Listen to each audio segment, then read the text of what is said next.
الحمدللہ رب العالمین الصلاة والسلام على رسوله الكريم اما بعد فاعوذ باللہ من الشیطان الرجیم بسم اللہ الرحمن الرحیم انا فتحنا لك فتحا مبینا صدق اللہ العظیم بقول شعر جب اپنا قافلہ عزم سمیم سے نکلے گا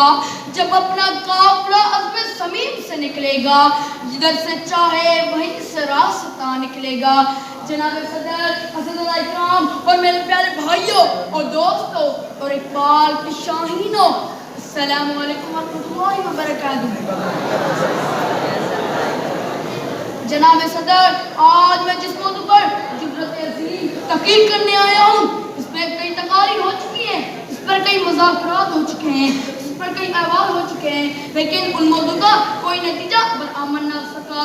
میرا موضوع مسئلہ کشمیر ہے. جناب صدر، بھارت کا سیاہ چہرہ پوری دنیا میں آنے، پوری دنیا میں ایک ایسی ریاست ہے جسے اگر انتہا پسند، دہشت گرد، شدت پسند اور اس سے بڑھ کر شدید کوئی غلیظ اصطلاح موجود ہو کہاں اور بلایا جائے تو بالکل بھی بے جانا ہوگا. جبکہ بھارت کو کوئی چیچا سے نہ جانے، مانا کہ وہ ظلم کا حامی ہے. آج 5 صدی ہو چلی ہے، ظلم کا راج قائم ہے، ظالم دندہ تفر رہا ہے. افسوس تو ہمیں اپنے اوپر ہے کہ عربی امارات میں مودی صاحب کو ہم نے ایوارڈ سے نوازا گیا. آج الحمدللہ کسی بھی صورت میں، کسی بھی سطح پر کشمیر کا نام زندہ ہے تو قومی مخلص خیر الجوا درمند لوگوں کی بدولت زندہ ہے. اس میں سب سے بڑا نام جماعت اسلامی کا ہے، جس نے بدین سے جکام آباد، کراچی تا کشمور، حیدرآباد سے پشاور، کوئٹہ بھی پاکستان میں تسلیم کیا جائے تو اسی جماعت اسلامی کے تفصیل مسئلہ کشمیر زندہ ہے. یاران وفا کہتے ہیں کہ کشمیر ہے جنت، یاران وفا کہتے ہیں کہ کشمیر ہے جنت. یہ جنت نہ کسی کافر کو ملی ہے، یہ جنت نہ کسی کافر کو ملی ہے، نہ ملے گی. 1964 کے اندر بھارتی آئین کو کشمیر پر عائد کر کے اسے ایک صوبہ بنانے کا منصوبہ بنا گیا.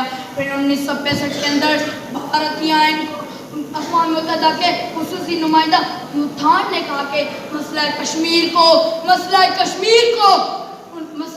کو حل کرنے کے بغیر انہیں چھوڑنا انتہائی خطرناک ہوگا. بلاخر بھارت نے سوچا کہ پاکستان کو بھی مٹا دیا جائے، اس کے ساتھ کشمیر بھی الحاق کرنا چاہتا ہے. آخرکار 1 دسمبر 1965 کو بھارتیان بین الاقوامی سرحد عبور کر کے پاکستان پر حملہ کر دیا، لیکن پاکستان نے نہ ہو چنے چبا دیے اور بھارت دلیل ہوا پاروں پر واپس چلا گیا. اس کے بعد 1966 کے اندر صدر پاکستان محمد ایوب خان اور بھارت کے وزیر اعظم لال بہادر شاستری نے تاشقند میں ملاقات کی، جس میں یہ اعلان جاری کر دیا کہ مسئلہ کشمیر کو طاقت کے بجائے پرامن گفتگو کے ذریعے حل کیا جائے. حل کے مسئلہ کشمیر کے حل کے لیے نے مولانا مودی جی رحمۃ اللہ علیہ نے فرمایا، نہ روس کی طرف سے آپ کو مدد ملی ہے، نہ امریکہ کی طرف سے، نہ برطانیہ کی طرف سے، نہ اقوام متحدہ کی طرف سے.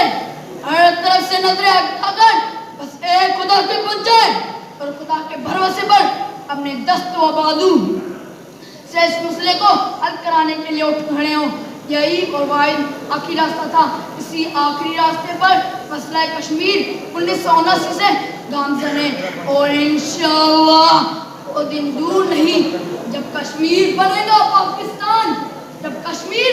پاکستان اور مٹ کرے گا ہندوستان. آخر میں شعر پڑھ کر اپنی جگہ رہوں گا. تجھ کو کتنوں کا لہو چاہیے اے عرض کشمیر، جو تیرے عرض بے رنگ کو گلزار کرے. کتنی آہوں سے تیرا کلیجہ ٹھنڈا ہوگا، کتنے آنسو سے تیرے سیراب کریں گے ہم. وآخر دعوانا الحمدللہ رب العالمین.